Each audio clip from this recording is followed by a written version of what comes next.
Okay, thank you everybody that came today. I know that there's another clash with the Ganesh Aarti today, so sorry, there's nothing that could be done. We were told 2 days ago that it's going to happen right now. So today's talk is on seismic back projection by Anubhab Das. He worked in IISER Pune with a professor who is actually an alumni of IISER Kolkata, Ajay sir, and let him take the stage and introduce his work.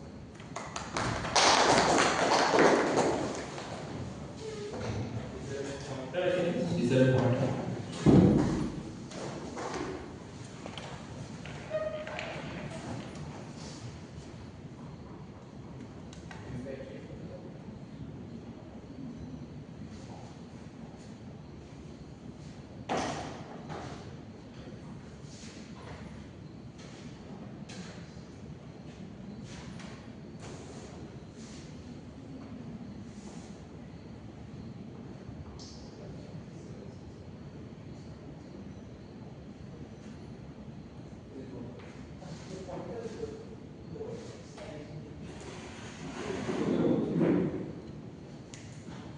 Hello.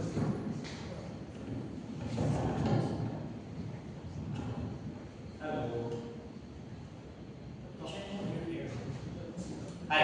So, this summer I worked on a 2-month internship at IISER Pune. And if any of you have been to IISER Pune before, it's a very small campus, but with really good facilities. But even in such a setup, we come across some computational difficulties, which all of us, some of us have faced. My seniors here, you all have faced. Juniors here, you will face. But at the end of the day, we have to find workarounds and ways to try to find ways to make them faster, or at least in the 2 months of time, I would run at least 6 or 7 of these. So I will talk about this process and let's try to build a premise of what it is. So earthquakes, especially large earthquakes like 8, 7 or 8 magnitude ones, which happens here, IISER Kolkata is done. So if an earthquake like that happens here, we all know what the repercussions, the results are. Massive tsunamis, continental plates breaking, and a huge amount of energy that is released from all of these areas, and that creates mass destruction. But there is something very interesting about earthquakes, which are of very small magnitudes and which are of really large magnitudes. A small earthquake can be this one. That might have generated an earthquake somewhere by a butterfly effect. But a larger earthquake would look something like a rupture, like a tear. So say I'm tearing a piece of paper and it tears like this. There is definitely a spot which goes apart and there is a spot which stays in contact about to go apart soon. Earthquake back projection tries to track this rupture. Please look at the citations. It's going to be more. So there are certain assumptions that we take into account. One of them, if all of us who have taken the earth science courses, we know that we can approximate the interior of the earth into a linear model. Now, that is a very powerful assumption, and that gives us the liberty to use this method. The second assumption is that the dissipation of the maximum energy is coming from the ruptured tip. And you can think about it if you're tearing a paper, and if you tear it like this, and if you take a really big paper, and we know when you're tearing something, it gives some sound, right? So if you're tearing a really big paper, you can actually hear the rupture going from the end towards the top. You can hear that the energy dissipates along how the rupture moves. So if I tear something right now, if I tear this from that end to that end, the sound will move from that end to that end, right? So now that's intuitive, but we can also get to that result mathematically. One observation that is important to make is when a rupture happens, say this is a rupture happening. When a rupture happens, the tip is where the contact is released, and the contact is lost at the tail of the rupture, right? So at the tip where the contact is it's like a singular point. That's where the energy is really maximized or localized, and that's where the energy comes from. So now we actually have a point from which we can track the rupture tape. The rupture tape, we don't really need to care about that. Now if we follow the rupture tape, it gives us intuitively the answer that we can also get to the rupture tail of it. How the tip will move, the tail will also look the same. Go to the next one. Alright, this is just a few noodles. That's how a rupture moves. Now the rupture will move in that direction where the energy of the friction associated with it is breaking down. Or in more physical terms, something called the static energy release rate, which is nothing but the energy that can be potentially released if the rupture moves in that particular direction per unit length, is greater than the fracture energy, which is nothing but the frictional energy holding the two walls together. So if a rupture moves like this, the frictional energy is lost, and that loses because the potential that can be gained that can be lost when this rupture will propagate is simply greater than the frictional energy that is stored there. That's also quite important to understand. So, okay, now how does this back projection thing really work? Back projection is back projecting the rupture tape. So first I will need to look out for when the earthquake is happening. Now we all know the words epicenter. Do we also know the words hypocenter? Hypocenter is the location of the earthquake, which is at the depth. And the depth is simply what it is.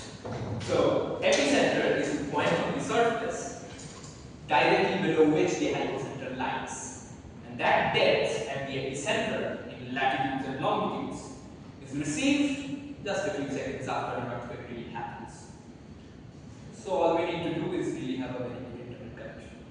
Now, once we have the latitudes and longitudes of the epicenter, we can now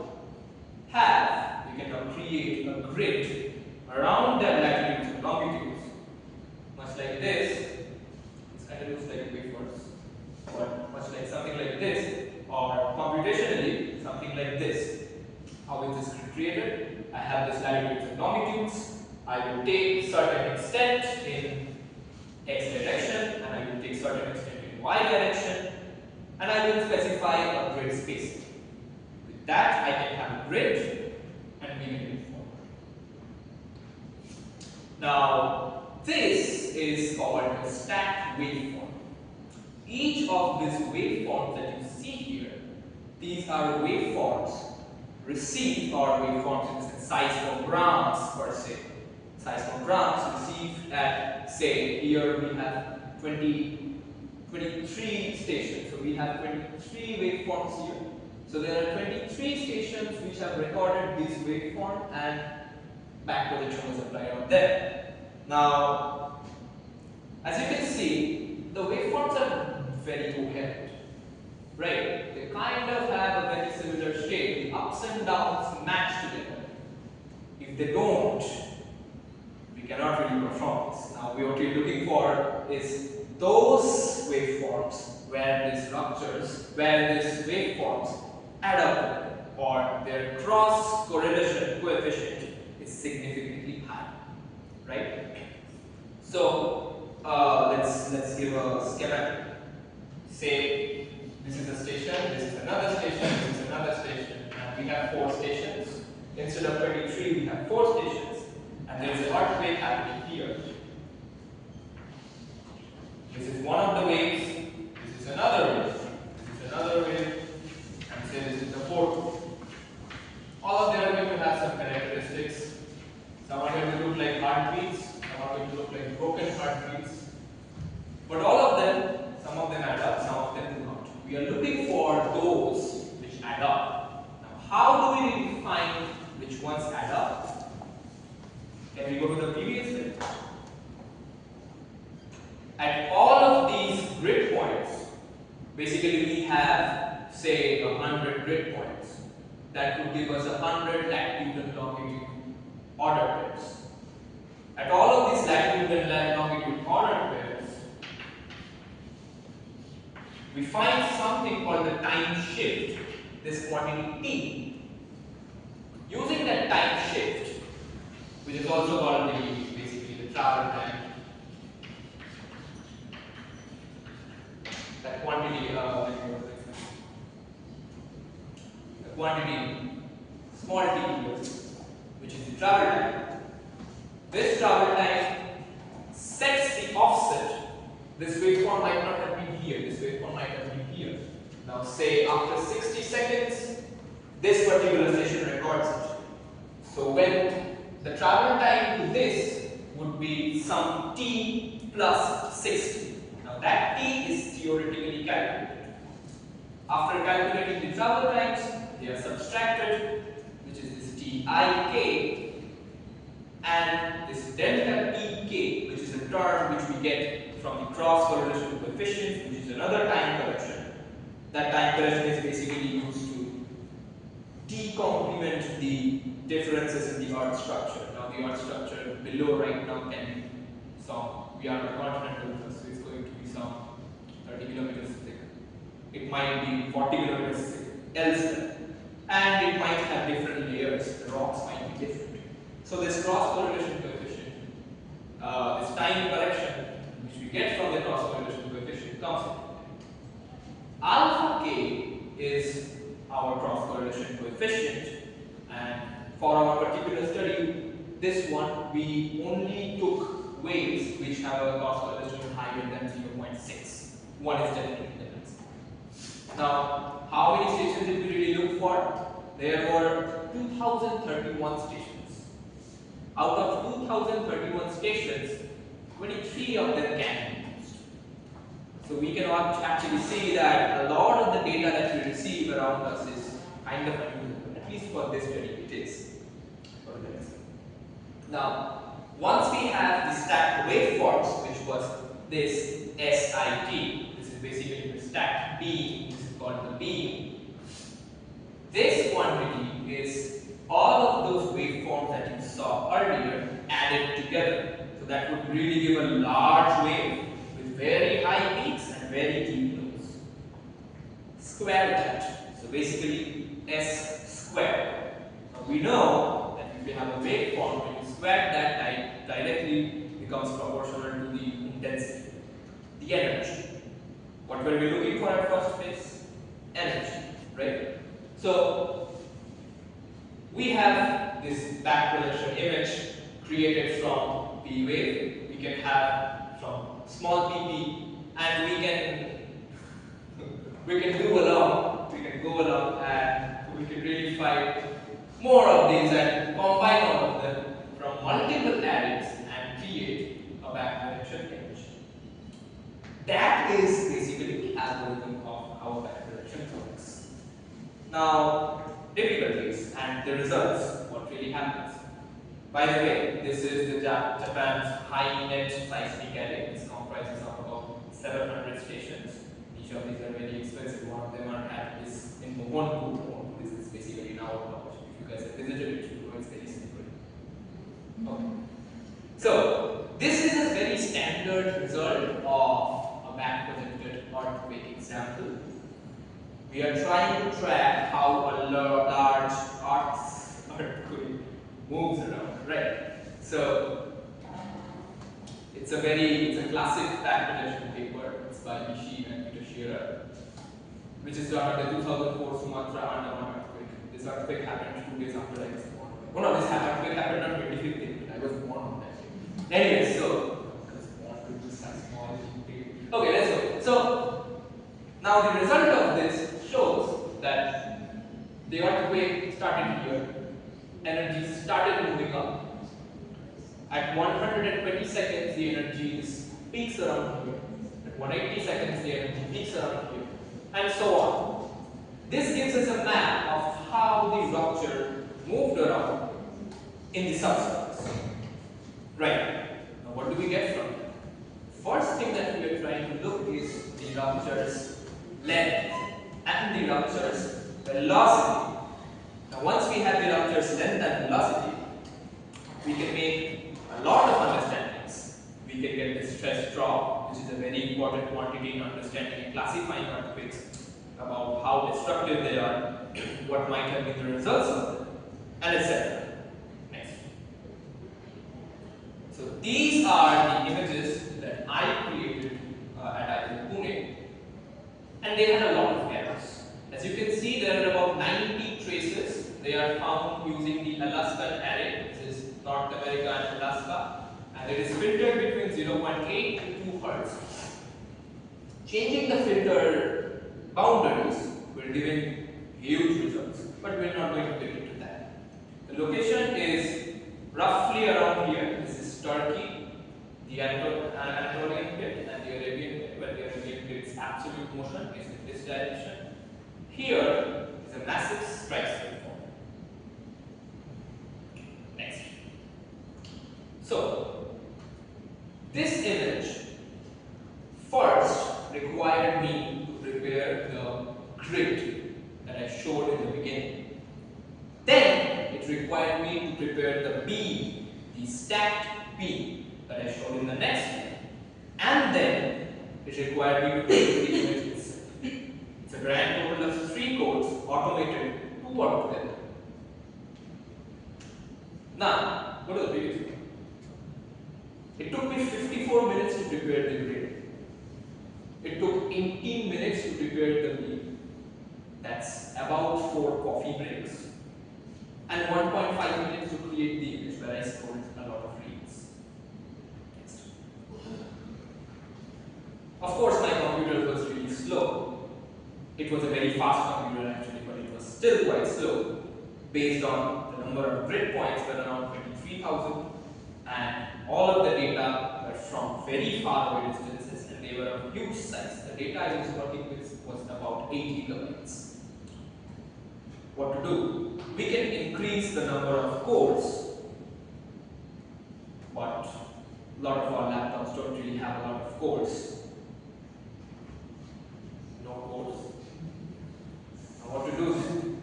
Now what we have to do is to not rely a lot on technology, but to rely a lot on our geological understanding of the location, doing which we actually were able to successfully make the algorithm work a lot faster.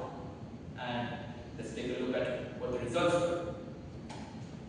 Can you go previous?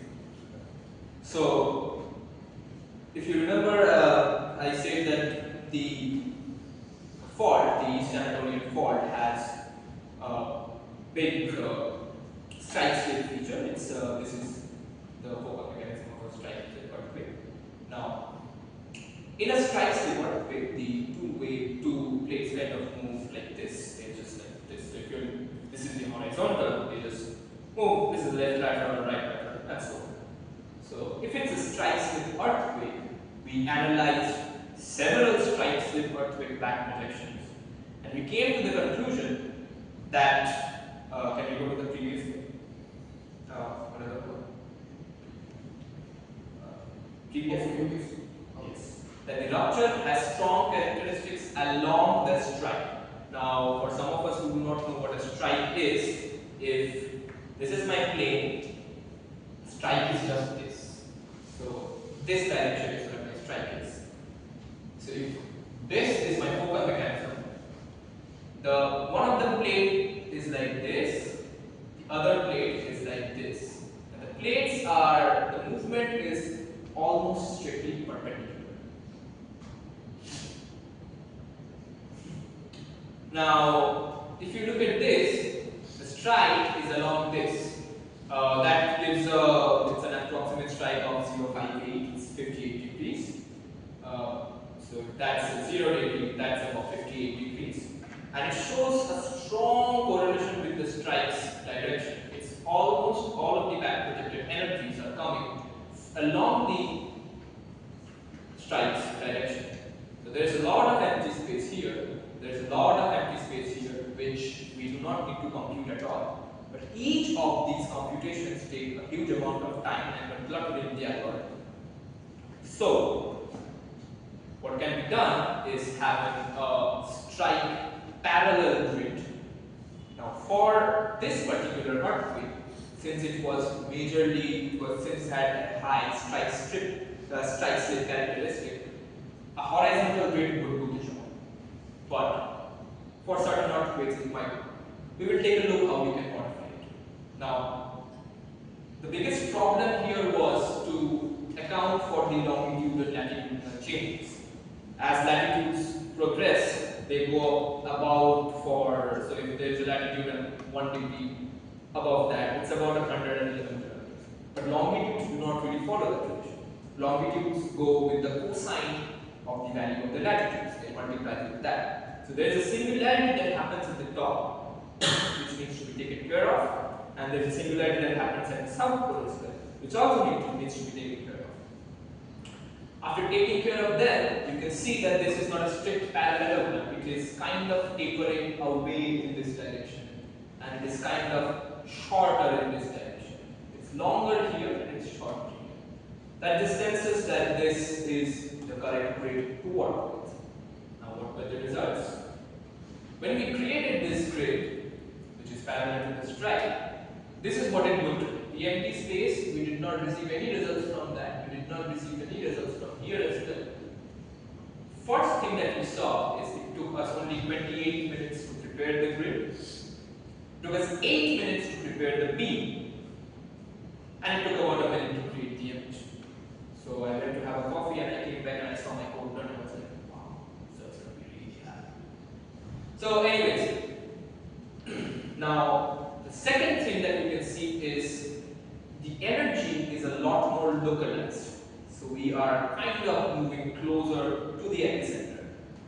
Now in the field of backprojection, that's a very good result because a lot of scattered energy basically tells us that there are a lot of anomalous artifacts that we are seeing there. We are not going to touch upon that. But this is quite a good result to look at. Now, how do we interpret this? Let's look at the color. If you remember the Andaman earthquake backprojection result that I showed, this starts somewhere around here. Actually, the deepest red would be around here. But immediately afterwards, the energy starts from here. It goes up in this direction. After a little while, yellow. So the energy is progressively going southwest. The energies are here and it's moving upwards. Then some energies are here and some energies are there.